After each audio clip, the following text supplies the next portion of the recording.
What is going on, everyone? Sorry, I gotta get rid of this overlay. There we go. What is going on, everyone? How are we doing tonight?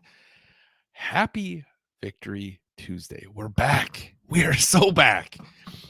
Much better than ending on a tie, I'll tell you that much. Let's see here. I see some comments rolling in. There's your face again. You didn't fool me this time, Chad. I had the overlay on, so when I was doing stuff. Otherwise, had you done that 2 weeks ago, I probably would have been like, "Oh man, can Chad see what I got going on here?" But wasn't fooled this week, buddy. Ron, good to see you, sir. Appreciate you swinging in as usual. Corey, I don't know if Logan's with you, but good to see you guys.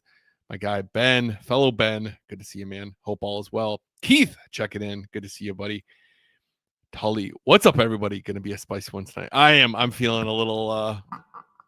I got a lot to talk about.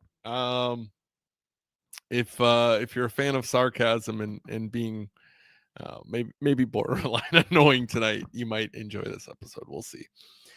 Rowdy, good to see you, sir. Hey everyone, back in the W column and the number 2 seed in the NFC. Yeah, I'll take that all day long. My guy Billy, good to see you, sir.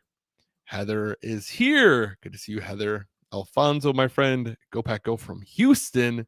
We got Chris, go Pack Go. Kirby, get some teeth. So give some perspective on that comment. Kirby's in my we got a boys group chat, and Kirby's in it, and I always like to share some interesting social media content or comments that I get in there.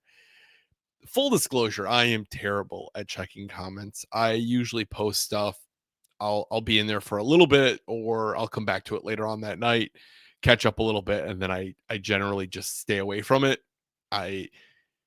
As much as I'd love to respond to every single comment I get on posts, I can't. It's too overwhelming. Like there's just so much going on there. But every once in a while, I'll wake up or I'll check my notifications and I'll see the same person comment something like multiple times. Usually that's how I find bots. Like people that I know I need to ban from my page. That's why if you notice my page, I generally don't have a lot of bots. I try to keep it pretty cleaned up as best as I can. But the other day I went in and I saw that I had a few notifications all from like how the app works is it shows you the most recent comment on all of your posts as a notification. It doesn't lump them together kind of like a traditional Facebook page would. It shows you all of the like recent comments, the most recent comment. And I had 2 or 3 of them from the same guy all commenting, get some teeth. And I'm a little confused because I don't know if he thinks I don't have teeth or if maybe he's selling teeth and he wants me to buy teeth, if he's soliciting me teeth to buy. But I can assure you, if that guy is watching there, which there's no chance, I have all of my teeth minus my wisdom teeth. So I do not need any more. I am good on teeth. I appreciate the offer. Maybe you're implying that I don't have teeth, but I can assure you I have them. I go to the dentist twice a year. I brush and floss every single day. So I think we're good. My teeth are good. Chris says ugly win, but a win. Couldn't lose to Flacco twice like that. Yeah, I mean, I'll take ugly wins all day long. Christy, good to see you checking in from Canada. You're not right next to Ben today, so it didn't throw me off as much. So that's good. Jenny, so good to see you in Green Bay. I'm honored you're watching. Honored a lot of you guys are watching if you're Brewers fans because the Brewers are playing right now. So a little bit of a conflict. Oh my gosh, Dakota's going to make me read a paragraph to start out here. Hey, Green Bay guy, longtime listener, first-time commenter, far from first-time commenter. I won't be able to stay for the whole show, but was wondering if you could answer this for me before burning hot questions. I just don't understand why we're still going with Jordan Love. He's the number 9 quarterback in the league right now. Dakota, you can troll a lot of people, but you're not going to troll me, that's for sure. Let's see what the rest of this gibberish says here. He's the number 9 quarterback in the league right now with 9 touchdowns and 2 interceptions. I just don't understand it. Can you please explain to me? Because I'm about to become a Chiefs fan if they don't bench Love for Sean Clifford. There's more to this paragraph, but it cuts me off at that. I can't see anything beyond that. Dakota, I love you, buddy. Sadly, Dakota's being very sarcastic and a troll in that, but sadly I do get comments like that a lot. Dakota, go be a Chiefs fan. That's fine. Steve, good to see you, man. I'm sorry I didn't get a chance to get over and see you guys. I'll talk about that a little bit. Wade the bot is here. Good to see you, Wade. Glad you got that recaptcha figured out. Ty, let's go Brewers. Ty, I'm honored that you're here with the Brewers going on. Go Brew Co. Yeah, I'm stoked. Brewers just took the lead, or Dodgers just took the lead. That's unfortunate. Where at Lambeau the game is a good W. It was. Ben, that's kind of expected though. So Ben says he's a Dodgers fan, but that's expected, Ben. You're in California. That wouldn't surprise me in the least. So, cool. Yeah. Well, let me drop this giveaway link. Here is the giveaway link. I'm not gonna boot Ben for being a Dodgers fan. I gotta tell you guys, I'm happy when the Brewers do well, but I do not watch or pay attention to it at all. So you can boot me from the live chat then too. Baseball's just not my thing. It's a little too boring for me. But there is the giveaway link. If you're new here, if you've never been here, if you're first time watching, fill that out only one time, please. I'm going to post it multiple times throughout the episode. You don't have to be here throughout the entire episode to win, but you do need to be here to claim your prize if you were to win. So just be checking in every once in a while. I usually do the giveaway probably around the 45-minute mark in. So just try to be around for that time. And if you're not here, unfortunately, you're going to have to forfeit the prize, but hopefully that's not the case.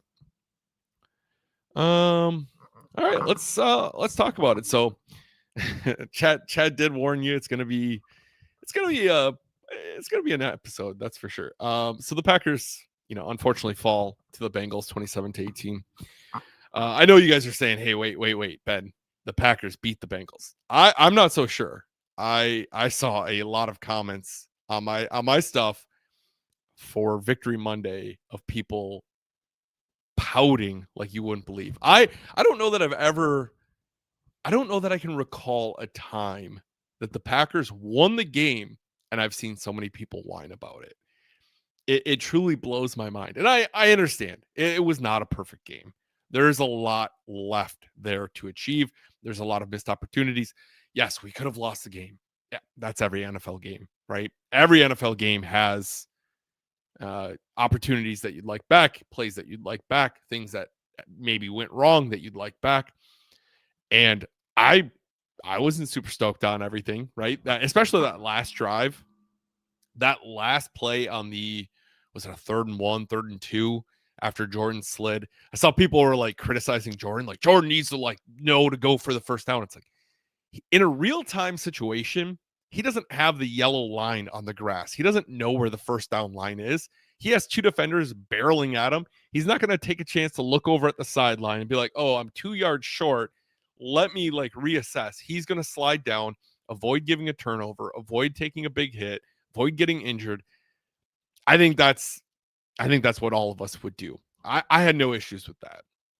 My frustration was that 4th and 2 call, or the 3rd and 2 call, where they did this weird bootleg out, and then it didn't look like half the receivers were going that way. And then we throw it away or throw an incompletion, and then you stop the clock. You leave them with 1 timeout, and so you're thinking, okay, you could have ran the ball, potentially had a first down, sealed the game. If you didn't get the first down, they're at least burning that final timeout. You're trying the field goal attempt, but ultimately, Packers won by 9. You're winning a double-digit game. I know, I get it. I understand some frustration, but it's the NFL. There is no gimme in the NFL. I know it was a 14.5 point. Packers were 14.5 point favorites, but there's no gimme in the NFL. We watched the Eagles get trounced by the Giants. They were 7.5 point favorites. The Bills last night got beat by the Falcons. I think they were 4.5 point favorites in Atlanta. There is no such thing as a gimme in the NFL. It is tough to win in the NFL. The Packers also aren't playing their best football. And I would argue that no team in the NFL is playing their best football right now. So I think to be so unhappy about a win is just so weird to me. The Packers won. They won by double digits, or 2 scores, excuse me. They won by 2 scores. there's more meat left on the bone, which is always a good thing, right? You don't want to have everything go your way and you only win by 9 points in a game that you should have uh, that betting market had you winning by more. I don't know. Maybe it's because of how I fan. Everyone fans a little bit different. And I get that too. Me, I don't control the game. I don't control the plays. I don't control the personnel. I don't control the roster. I show up. I cheer for my team. Stoked when they win. If they lose, I'm bummed, for the day maybe, and then I get on with my life. I don't know. And I also don't think like it's October right now. Get your wins where you can, but I don't. I playing the best football right now doesn't mean anything come December, January. I remember a 2011 Packers that dominated all season long, just dominated. Offense, fire, fire, fire, fire, fire, fire, go, go, go, go. Defense, yeah, we know, kind of sucked, but it was like, well, the best, the best defense is a high scoring offense. So, and then we just got, kicked out of the playoffs immediately. So I don't know. I guess I'm just going to take wins where I can get them. Trust that the team's going to get better week in and week out. We've seen this consistently for Matt's team. 2023 Packers, same thing. They looked sluggish. They looked poor. They looked weird. They looked up and down. And then it started kind of clicking in November. Not to say that's going to be replicated, but if you look around the NFL, I don't think you see any team that's like playing at their full capacity right now. And that's just how it goes in the NFL. It's a long season. I don't know. All right, let's check back. Oh, sorry. I go on a rant and I don't check the comments for a while. Ben has never watched playoff baseball. I have not. I don't care about baseball. I don't care. People love to hate on things they love, and I just don't understand it. Yeah, it is a weird thing, right? Like the sports is something people are very passionate about, and I think the beautiful thing about sports is the amount of armchair general managing you can do, right? It's one of those things in entertainment in our lives where we feel like we could say our feedback or our opinion on it of how we would make it be better. But I think I think it's always one of those things where some people take it way too far. Like they think that the Packers should win by 20 points every single game, and if they don't, it's the absolute worst thing. I don't know. It's just, the Packers won the game. Be stoked. It's hard to win in the NFL. We were supposed to trounce the Browns. We lost there. So any given Sunday is any given Sunday for a reason. Chris says, I make people mad at me daily. I wear a Packer hard hat and have a huge 3x5 flag hanging in my sleeper of my semi. It creates great banter. Chris, because you say that and you're a tradesman or a sleeper, I would assume that means you're trucking. The Pro Shop has Packers high visibility vests and sweatshirts and stuff like that, which are pretty cool if you work in the trades. Shout out to you if you're sleeper in your semi. So I'd assume you're over the road truck driver. Shout out to you. I work for a company that does trucking, so I respect truckers big time. Yeah, Chad says seems like the Packers always play the AFC North teams like that. AFC North is tough. They're a tough division. They've kind of always had that similar to black and blue mentality with the Bengals and the Steelers always going at it, and the Browns never really in it, right? But then the Ravens have been always really tough. So they've been pretty consistently competitive. Bengals have had their ups and downs, but I don't know. It's just one of those things, Chris says no gimme is right. Look at us with the Browns. Yeah, exactly. And any game is a game for a reason. And just because there's a 14.5 point spread doesn't mean anything other than really that the betting market is leaning that way. So Steve said no sacks frustrated me. There was one sack. LVN had one sack. But yeah, we'll talk about that. But Sway Coda, I don't know if you're truly not sticking around. I am going to talk about this, the atmosphere of the game. Not my burning hot questions. I'm going to talk about it earlier than that. So hold tight. I'll answer that here in a second. I'm just checking through comments. Great acquisition with the kicker. Yeah, we're going to talk about that, of course. I did post the link. Did no one get the link? I'll post it again here. There's the link for you. Let me know if you don't get that because I can manually add you as well. Kirby, this is such a great point. I know we've talked about this before, but Aaron Rodgers has warped the brain of the entire generation of fans. I don't think you're kidding there. I think so many fans are used to the perfect quarterback in Aaron Rodgers, one of the most talented arms that you will see in NFL history. Packer fans got to watch him as their quarterback for a long time. What, 13, 14 seasons? That is a very special thing. And to watch such high level of quarterback play for so long and to have this mentality that this quarterback is going to have the ball and be able to score on every single drive or have no mistakes, have very few interceptions, to have such a perfect game is something that will mess with your brain. Now, I remember 2018, 2019, 2020, where a lot of Packer fans were like, this guy needs to stop trying to be so perfect and take more risks because it's costing us games. Now you have a quarterback that does take more risks, and fans are like, no, not like that, right? Not like that. Let me know. Let me know. Let me know if you guys don't get that link if that's not working. But Jessica says my first time watching a game at Lambeau. I hope it was a special time. I would assume based off of last names you're with Steve. If I don't know if Steve's your husband, friend, brother. I don't know. I'm not going to make that assumption, but I don't know. All right, I'm going to read James here, and then we're going to get into some stuff talking about the game. You know, when you join a team, it's a chance to compete, love the pack.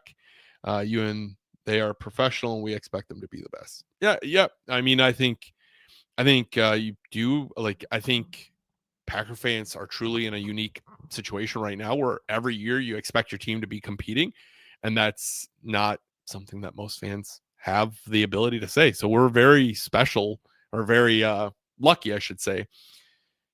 But that comes with the territory of there is a nickname for Green Bay, and that is in Titletown, not Titletown, in Titletown, because fans are very entitled at times. I try to keep a level perspective on that because we are very fortunate. In my lifetime, I have seen three starting quarterbacks. Obviously, I've witnessed more others, but that's always been like, oh, it's just until Rodgers gets back, or it's just until Jordan gets back. So I don't think we always realize how fortunate we are, especially people who are maybe 35 and younger that are in that same boat. All right, let's one thing before I really jump in, I have a few things that I was kind of mentally thinking about. So I was at this game. It's the first time I've been to a Packers game since 2023. My 2-year-old son makes it a little bit difficult to go to games because I just like spending time with him. You know, he's so little. We love watching football together. But my wife and I got a chance to go to the game this weekend. And I got to say, the crowd really kind of disappointed me. People around us were great. No issues there, but it felt very quiet. And I don't know if it was just in my section. I was yelling on first down when on defense, second down, third down. But there were a lot of times where I was the only one yelling in my section. Like I'm yelling as loud as I can. And I'm just like, man, I am the only one yelling in my little area. And my wife's yelling a little bit, but not, she's a little bit more like timid, like, okay, well, no one else is yelling, so it feels weird to yell, which it does. I don't know. For those of you that were at the game, was that the same experience for you? Like, it felt like there was like no energy in my section. Third down, when the Jumbotron would say, like, make some noise, stand up, get loud, then they'd get loud. But first and second, it was just like they're sitting on their hands. And I don't know. Maybe it's because it's an AFC game. You don't feel that like atmosphere, that reason to bring the juice for it. Because I've been to the last game I went to, I want to say it was 2023 Packers Bears. Yeah, it's 2023 Packers Bears, and we didn't sit the entire game. So the atmosphere was there. It was loud. It was like rowdy. It was a rowdy thing. And then compared to this one, it just felt so quiet. So I'm curious if you guys that were there kind of felt that same thing. Another thing before I start talking, before I start talking about the game, is the Midwest traffic etiquette is just chef's kiss. My wife and I were leaving, and I was just laughing and loving it because it's such a funny thing that how polite the Midwest is. I feel like if you go to some other places, you're not going to get the same treatment. But as we're leaving, there's lines of vehicles, and I have a pretty good parking spot I go to where I have a relatively easy out. But this time it was busier than normal, and there was a little bit more traffic. It wasn't bad, but there's a line of traffic. But it cracks me up how in the Midwest, there's a whole line of traffic, and every single car that's in this line of traffic lets a single car in. So you're just kind of like slowly inching forward. And it's such a Midwest etiquette of, okay, they stop, let you go, and then, you give them the wave and you keep going. And I was just thinking, like, man, it's just so funny, like the observations you make of if you're in like California, there's no chance they're letting you in like that, right? They're like, I'm getting the hell out of here. I'm going home. I don't have time to let someone in. But Midwesters just stop, like, yeah, go ahead. Yep, after you. One of those things that I thought about as we're driving home, and I was like, I'm going to talk about that. The other thing that kind of crossed my mind while I was at the game. So they had two alumni players. They had James Jones. I absolutely love James Jones. And then they had Greg Jennings. And I think it's a little odd, and I don't know your perspectives on it, but I think it's a little odd that Greg Jennings has kind of come back into the Packers world. I know he was, put into the Packers Hall of Fame a couple years ago, and I'm sure he's trying to mend that bridge. But I think it's odd how much he's trying to be kind of embraced back by the Packers. And because if you remember, when he left the Packers, he trashed the team, he trashed the city, he trashed kind of fans. He wrote "Green Bay sucks" on a helmet he signed for Minnesota. He like just did not hold back about his disdain for all things Green Bay. He said Green Bay brainwashed him, and he felt like I think he felt like it was one of those things that he felt insulted by the Packers. And I have no ill will for Greg. I'm very fortunate and very grateful for what he gave to the organization, and especially if I think about the plays he's made, I think about Super Bowl XLV. But I just think it's odd that I think, like, if I left an employer, like I used to work at Arby's a long time ago when I was a young pup. But if I left Arby's and I went to Wendy's and I was blasting Arby's, and I had a huge platform and I was just blasting Arby's, and then I get fired from Wendy's and I decide to just go back and be buddy with Arby's, and Arby's brings me in with open arms. I just think that's an odd thing. I don't know. Maybe I'm thinking too much into it, but I just think it's an odd thing to just blast someone and then just kind of come welcome, like trying to get welcomed back by it. I don't know. Like I said, I don't really care either way. It did like leave a bad taste in my mouth for GJ after it all happened. And it's not like the random cobweb on my thing. It's not like the Packers didn't offer him a contract extension. The Vikings at the time, I think, gave him $9 million a year on maybe a little shorter of a contract. And I think the Packers offered him $8 million a year over a longer contract or something along those lines. So it's not like the Packers didn't offer him anything, or the Packers didn't insult him with an offer. Do I blame him for taking $1 million more a year? Absolutely not.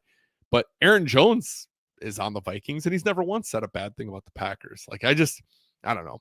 Maybe that's just me. That was just something I was thinking about while I was at the game. Let's see here.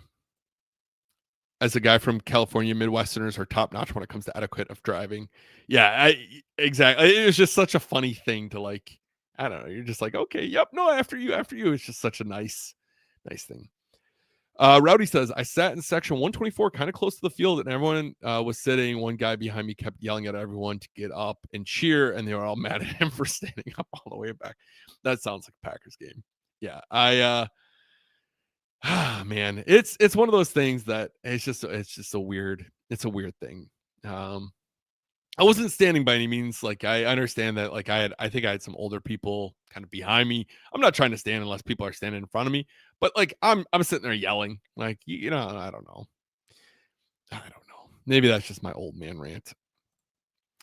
Joe says, to be fair, players put whatever you want on items when you sign as long as you pay. Pete Rose would occasionally put, I shot JFK. I agree, like, to a certain extent, right? I think a fan got it at training camp because it was right after that training camp. And I think he's definitely had, he was salty. But, it is what it is. I just think that, like, you think about these things as like you think about your I don't know, you think about this as like you think about your future and your long-term thing. I wouldn't leave an employer now and blast them on social media. And I don't know, I don't know, it's just a weird thing for me. I just think that you never know when you're going to need that again. And especially as an athlete where you've had a good chunk of your career in one place, it was the place that drafted you and you won a Super Bowl and you did these like big things. To just like have that as your take is a weird thing for me. I don't know. It is what it is. It is what it is. I don't care ultimately at the end of the day. I just think it's funny how he's just like, hoorah, rah, Packers, all of a sudden after spending years of just trashing them, trashing Rodgers. And I understand Rodgers isn't liked by everyone, which is fine. But most of his teammates love and adore him. There's just been a select few that don't. I don't know. All the best to him, but I definitely cheered for James Jones. I didn't cheer as much for GJ. Anyway, back to the game. Packers won, despite me earlier trolling around, but Packers won 27-18. I thought this was interesting. This was the third time in NFL history that this score occurred. The other two times were by the Packers as well. First time it happened was September 10th, 2000 against the Bills. The Bills beat us 27-18. And then the second time in NFL history, a game ended 27-18 was week 2 of this year against the Commanders, where the Packers beat the Commanders 27-18. So third time in NFL history, and all three times the Packers have been part of that.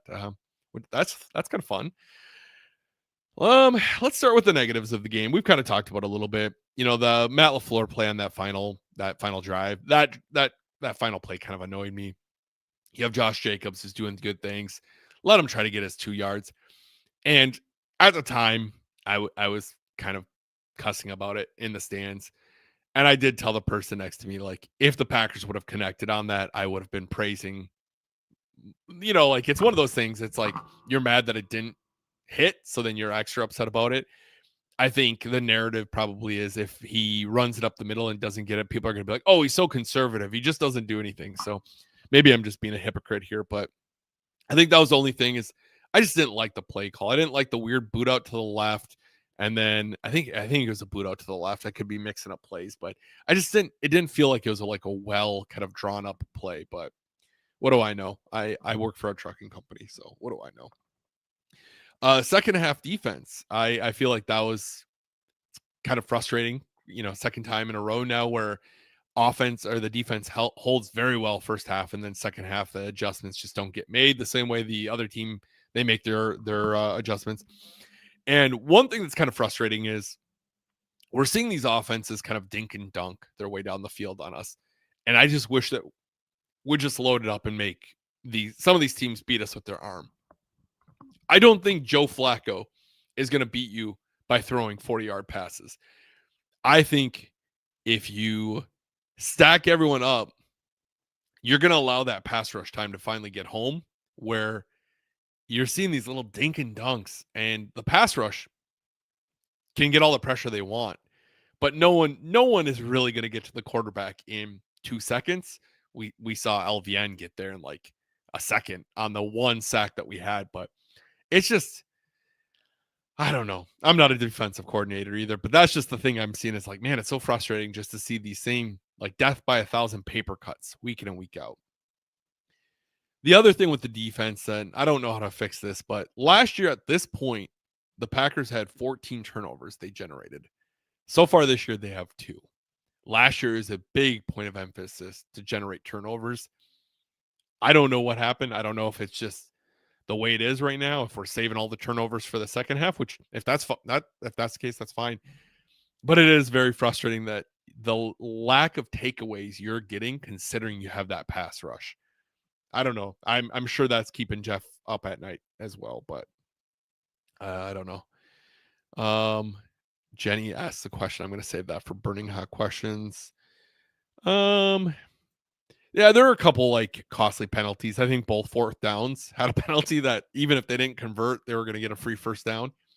So, um, you know, all in all, though, despite some of those things, I think there's a lot more positives than people would give credit for.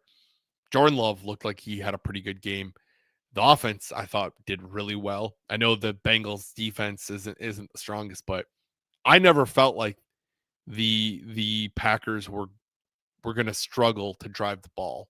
The Packers seemed to be able to drive the ball pretty easily. There was that time the Bengals scored, and you're like, okay, are we? You know, the guy next to me said the worst thing that could happen right now is the Packers go 3-0, and you're like, yeah, you know that felt like the momentum went their way, and then the Packers drove down and scored a touchdown, and you're like, okay, well that's awesome. And then the Bengals, scored their touchdown, that 2-point conversion to bring it within 6, and you're like, okay, is this the time where it happens? Nope. Packers drive down the field, didn't kill as much clock as they'd like, end up having to settle for that field goal that brought them up 9. But you're like, okay, that felt good to see, like this, even though the momentum wasn't on their side anymore, that they drove down the field, no issues. Jordan finished 19 of 26, 259, 1 touchdown, and 1 interception. Interception was not the greatest decision, but it was ultimately off a deflection that brought it up. That's one of those things that I feel like Jordan this year had been throwing those away more often rather than trying to take that gunslinger approach. But a gunslinger is going to gunslinger every once in a while. And they believe in their arm talent. Brett Favre had never shied away from some of those throws. And with that comes some of these turnovers.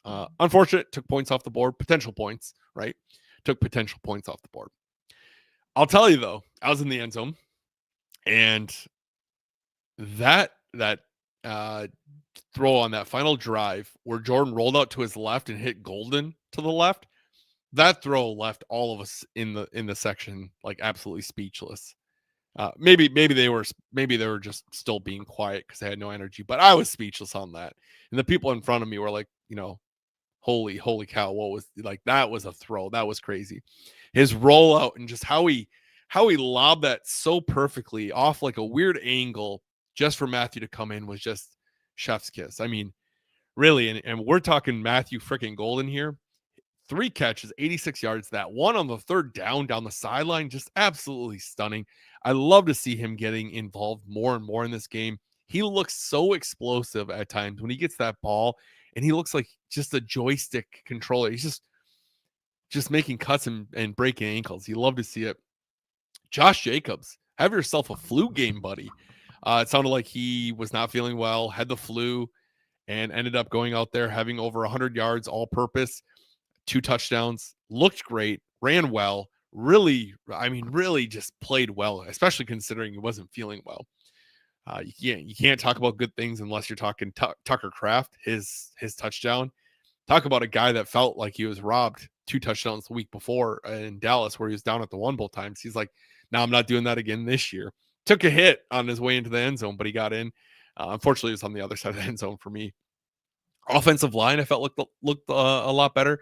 I think there were a couple penalties, but it wasn't anything excessive. Everything kind of looked much better performing. 1 sack allowed. Jordan escaped a few others, but all in all, looked like a good performance. And then the man of the hour, Lucas Haversick. What? That last kick, I'm just like, oh my gosh, this dude, we just got off the street. Now he's coming here. He's going to have to make this kick to make it a 9-point game. I'm nervous for him. And it's not even me making the kick. Like, I'm nervous here. Ice in his veins though, put it right down the middle.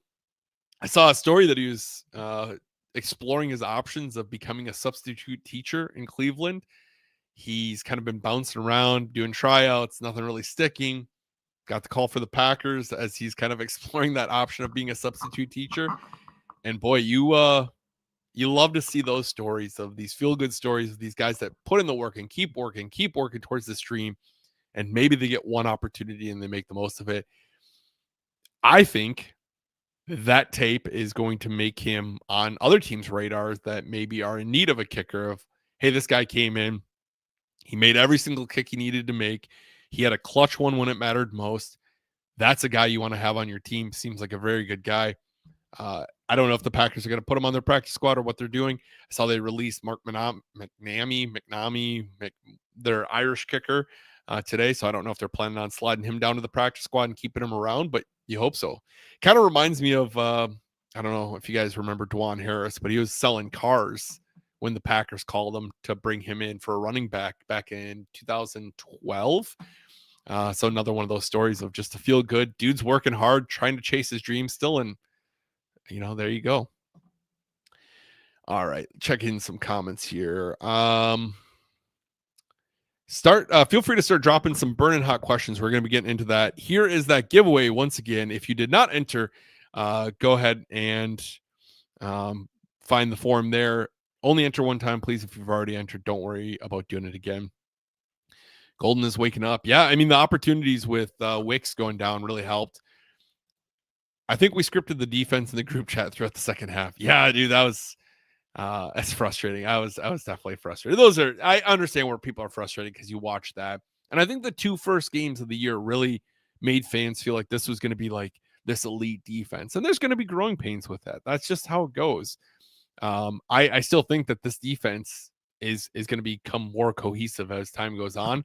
And I'm hoping by December, you're going to see this defense really start coming alive. I saw this video, Dakota. Dakota says Jacobs called his stats before the game, told someone he was going to get 122 tutties. Hey, he's going to do it. They did put him on the practice squad. Okay, I missed that update. Thanks, guys. Appreciate that. I don't know if you guys saw the link post on Facebook. It says it gave me an error that it didn't post on Facebook. So if you don't see it on Facebook, let me know and I can post it again. All right, I see some questions rolling in. I do got yours. All right. Let's get into this burning hot question segment since they're starting to roll in here. You know what, you guys, I forgot to do the ticker here. There's the ticker. I forgot about that. Sorry, guys. All right, burning hot questions. Let's go.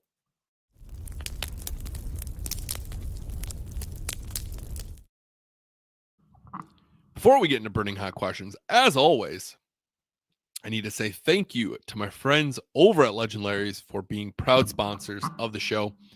They have a new sauce, new limited time flavor that I got to get in and try. I don't know if I'll be able to do it this week, but hopefully. They have Scary Yaki, which is their Scary Larry and teriyaki, a mix of that. I'm pretty excited to try that. I did an interview with Larry. I'm going to be dropping that probably this week or next week, and I'm going to be doing some giveaways for some sauces. I keep talking about that, but so stick around. You'll probably see that. Maybe I should do a giveaway for one of those just on the live show itself. Maybe we'll do that. Yeah. Shout out to them. I appreciate them. And if you are in Green Bay and you're like, hey, I'm looking for a job, they are hiring for like a server bar person right now. So go check them out. If you're coming into town, definitely go there for wings. My favorite place for wings, without a doubt. So, all right, let's circle back on some of these questions. Jenny says, how much do you have to pay a babysitter for when you and your wife go to a Packers game or grandparent? So my parents live on the other side of the state. So unfortunately, they don't get to watch Mason that often. And my wife's parents are a bit older. It's a little bit tougher for them to watch Mason right now because he's just crazy. So we unfortunately don't have grandparents here to watch Mason. However, we're fortunate that our neighbors have a teenage daughter who's like a certified babysitter. So we, I don't know, we pay her, I think it's like $12 to $15 an hour or something like that, which is crazy because like she's definitely worth it. I'm not complaining about that, but I babysat when I was younger and I was not a good babysitter. I wasn't certified. I wasn't whatever, but like I feel like, and I was babysitting two kids, and I think I got like, I don't know. I felt like I was there all day and I got like $30. So whatever, but you can't put a price on someone you trust babysitting your kiddo, but it is expensive. You're like, damn, date nights are double in price now. All right, Joe says, if you could bring one player or coach from the past to coach a positional group for the current Packers, who would it be and what group would they coach? Oh, that's a great question, Joe. If I had the choice to bring anyone back from the past to coach, I think it'd be easy to say like Vince Lombardi, right? Because greatest coach ever. I'm going to go a different route. I think I would bring back maybe like a Charles Woodson and have him coach your defensive backs, because the dude could light a fire under anyone. His speech after the Packers won the NFC Championship game and saying that Obama is a Bears fan. He said he was only going to go to the Super Bowl if the Packers or if the Bears were to go. He's like, if he's not going to come see us, we'll go see him, kind of thing. Like, I feel like those moments, that leadership really shines through, and you would love to see that for the Packers.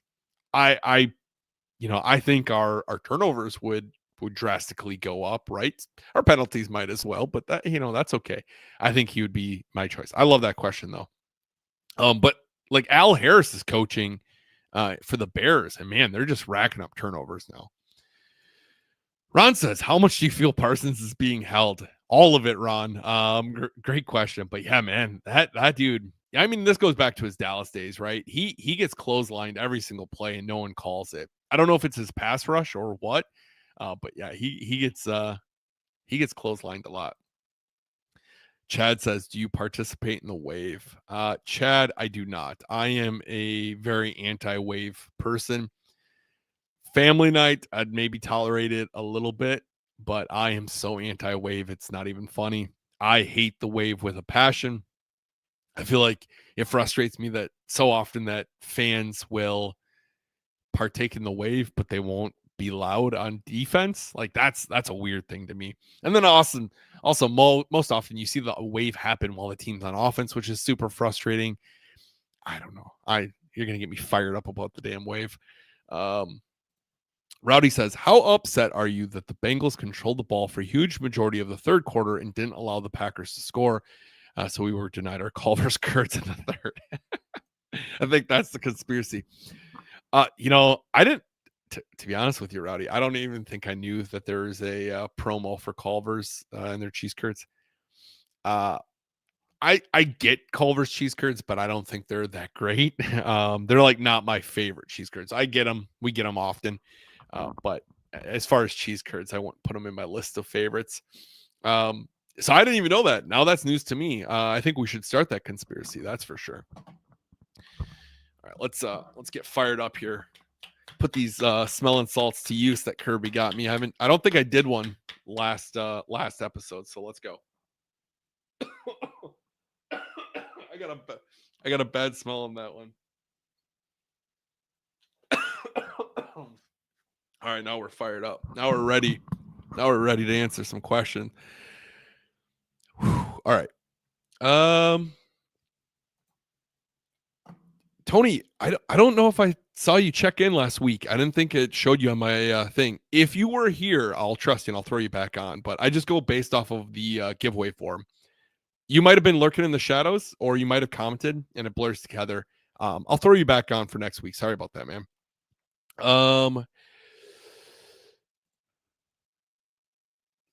So Dakota says, I wasn't able to watch at the time, but what happened again with that 67-yard field goal attempt since he tried?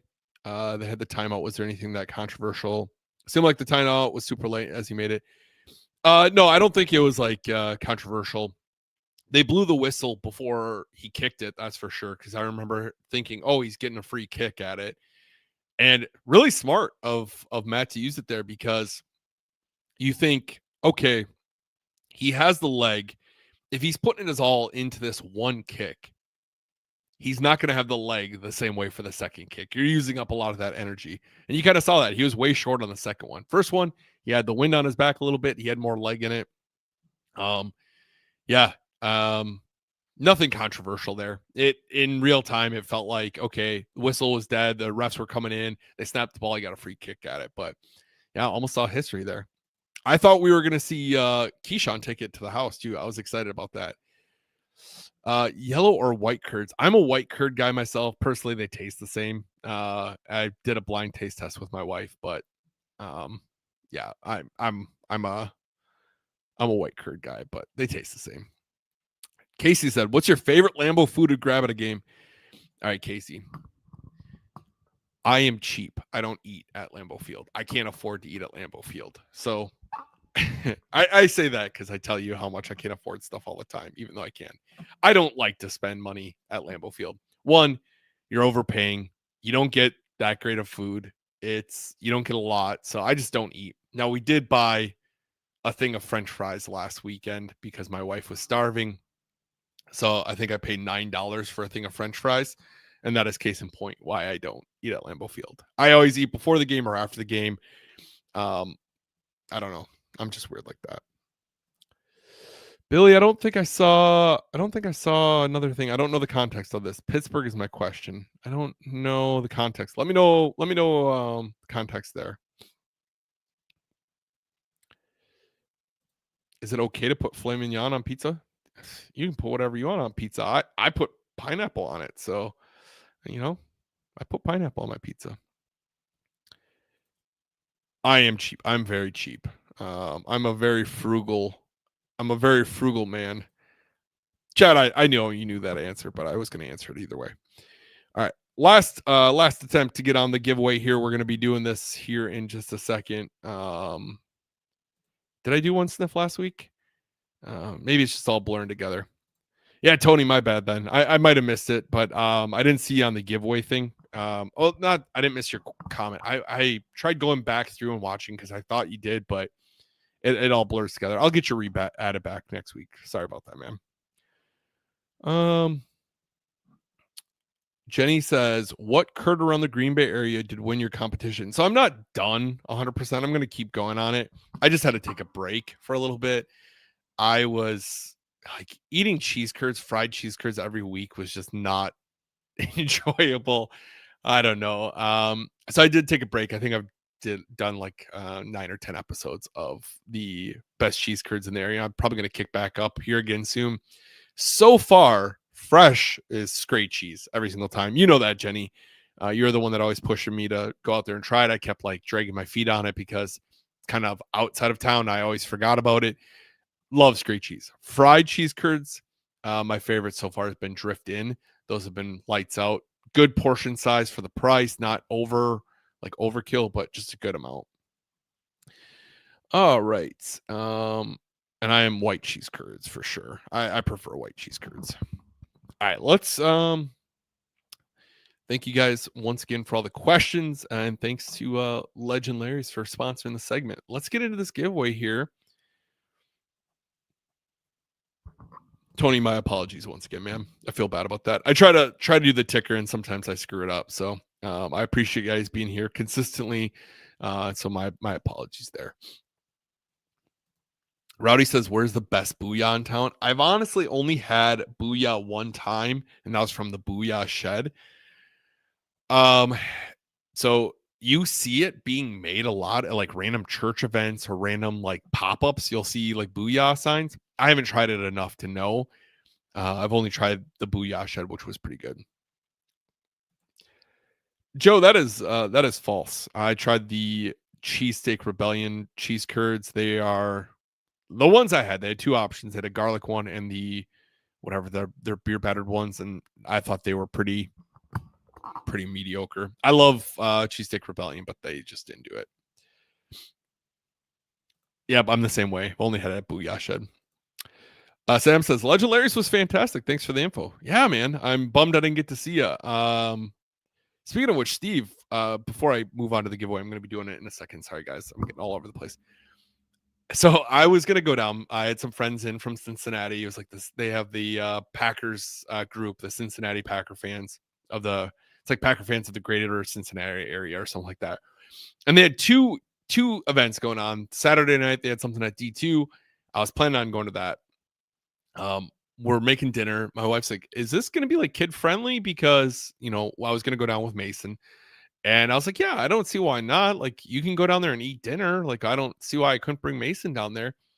Go down there, and it was not kid friendly. I should definitely always listen to my wife, but it was, there's a lot of music going on. It's like a bar club scene.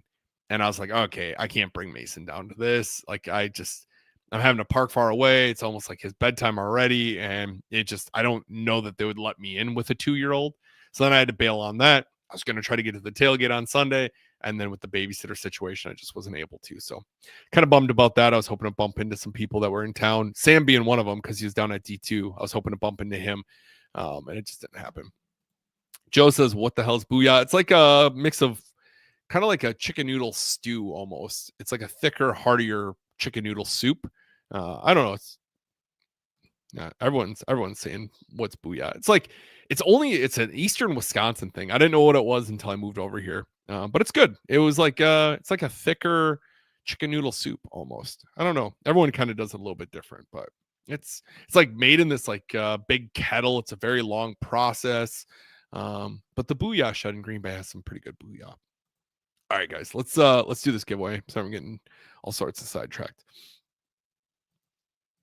Par for the course. If you've been watching this long enough, I get sidetracked by stuff constantly.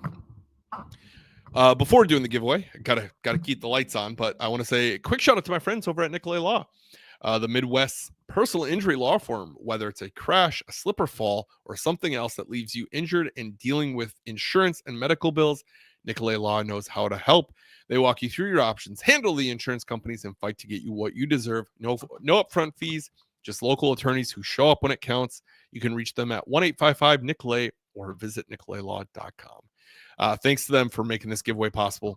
As I always say, without them, it definitely would not be possible, because they make this possible. So shout out to them. Appreciate them immensely.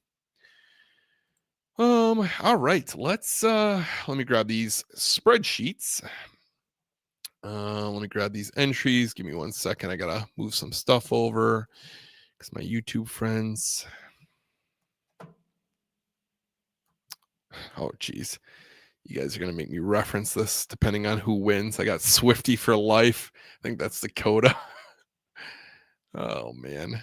Yeah, that's Dakota. Jeez Louise, you guys. Swifty for life. I mean, the Taylor Swift new CD did just come out. I'm sure you're stoked. I only know that because my wife's been listening to it. All right, here we go. Good luck, everyone. Even you, Kirby. Good luck.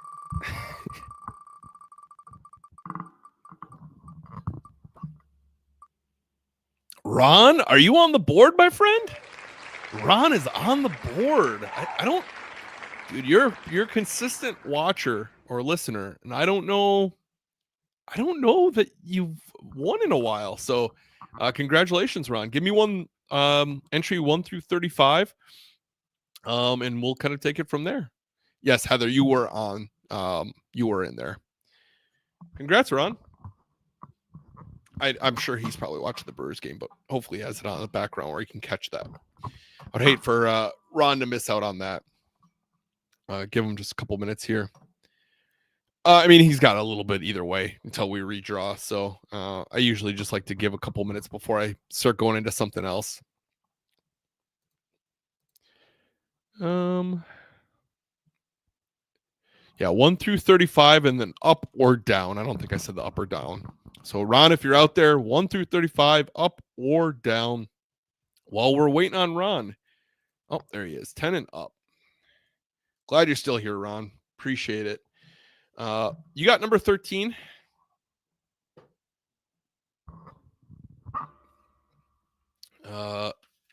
Stuff's probably going to look familiar to you, Ron, because I get a lot of this stuff from where you're at. All right, Ron, you got yourself a Lynn Dickey 8x10. Congratulations, my friend. I'll reach out to you because I don't know. I probably have your address somewhere because I think you won that Bart Star thing ages ago. But I'll probably reach out to you here just to get that so I can get that mailed out to you. I'm going to get that mailed out probably this week is my hope. If not next, or it'll be next, either end of this week or next week. So appreciate you guys. All right, let's talk about the Packers and Cardinals. Packers head to the West Coast, where they've notoriously have not done well. They're taking on the Arizona Cardinals. I think the Cardinals are going to be without Kyler, so I don't know if that helps them, if that hurts them. I haven't paid attention enough to know how they did without him. But here's how the averages look. Packers lead in a lot of these categories, both offensively and defensively. The Packers are leading in this. Packers have better averages. I think they're ranked offensively. The Packers are ranked top 12 in everything, 9th in total offense, 10th in passing, 12th in rushing, and 10th in points per game. Defensively, looks like they are top 11 for everything, 5th in total yards, 11th in passing yards, and 1st in rushing defense. All before week 1, when we acquired Micah Parsons. Everyone's like, oh, good luck with your last overall defense, your last overall rushing defense. Sure, you can rush the attack, or you can attack the quarterback and rush the passer, but we're not gonna, you're gonna lose out on your rushing yards or on your rushing defense. Packers are first in rushing defense. Helps to have a lead for all of their games so far, where the teams aren't having to run, but they've only averaged 73 yards given up in the rush category. As far as the Cardinals offense, they are not the greatest. 22nd as far as total yards, 24th passing, 17th for rushing, and 20th for points per game. Defensively, kind of similar story. 24th for total yards given up, passing yards 28th, rushing yards per game given up 13th in the NFL, and points allowed 14th. So it looks like they kind of seem to almost have like a bend don't break defense, from just based off of looking at this, because they're allowing a lot of passing yards, a lot of total yards, but when it comes to points per game, they're 14th in the NFL, allowing 21.2. So they do have a fair bit more takeaways than the Packers. They have 7 takeaways compared to the Packers 2, but they've also given it away 7 times compared to the Packers 3. So, it looks favorable for the Packers, but any given Sunday for a reason. I'm excited. I'm excited. I my friend Casey, who's in here, I don't know if he's still in here, but he was in here. He's going to be at the game, so I'm excited for the Packers to get out there, go out to Arizona and go out to the West Coast, and hopefully they can bring home a win. All right, let's take a look. Oh, that's not the right one. I'll get back to that. Let's do our story of the week, and let's get out of here. Let's have a good rest of our week. I always love to do these stories of the week. I hope you guys enjoy them as well. I think it's fun. The Packers have a long, long history, and with that comes a lot of very fun, random stories, and today is no different. When you think of bad trades in the NFL, there are probably a handful that come to mind. Herschel Walker getting traded to the Vikings for a ton of draft picks.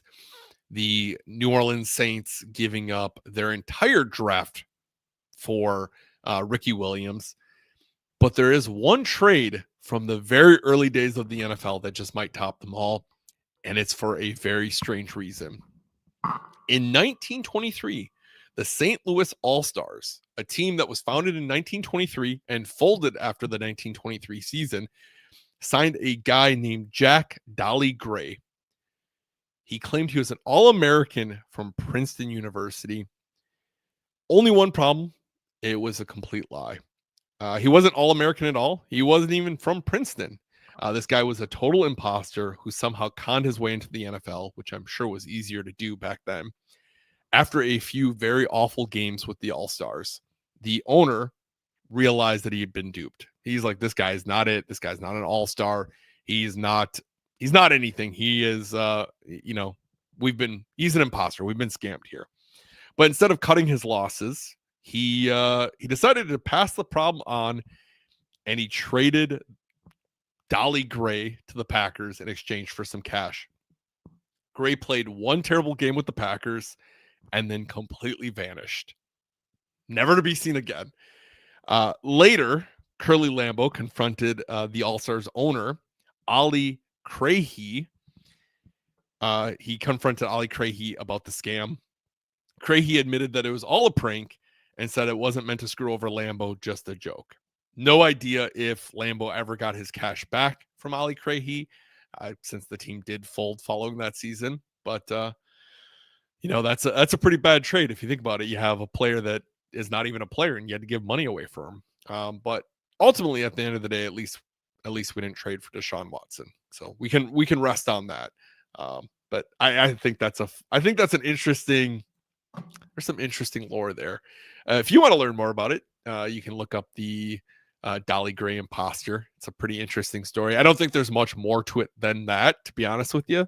It is a very odd thing. You just never hear from this guy again. He just kind of shows up, pretends he's a football player, plays 4 games in the NFL, and then dips out. So awesome. Well, I hope you guys have a great rest of your week. Christy said we're going to bring the fire. So I don't know, Christy, if that means you're going to Arizona. If so, be loud, bring home a win. And I hope to see you guys all same time, same place next week. For those of you that are watching the Brewers, go Brewers.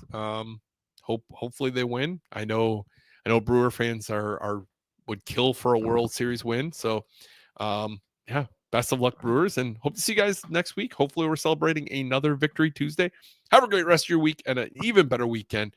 And as always, go Pack Go. Thanks for hanging out and all the comments and interactions. Appreciate you all immensely.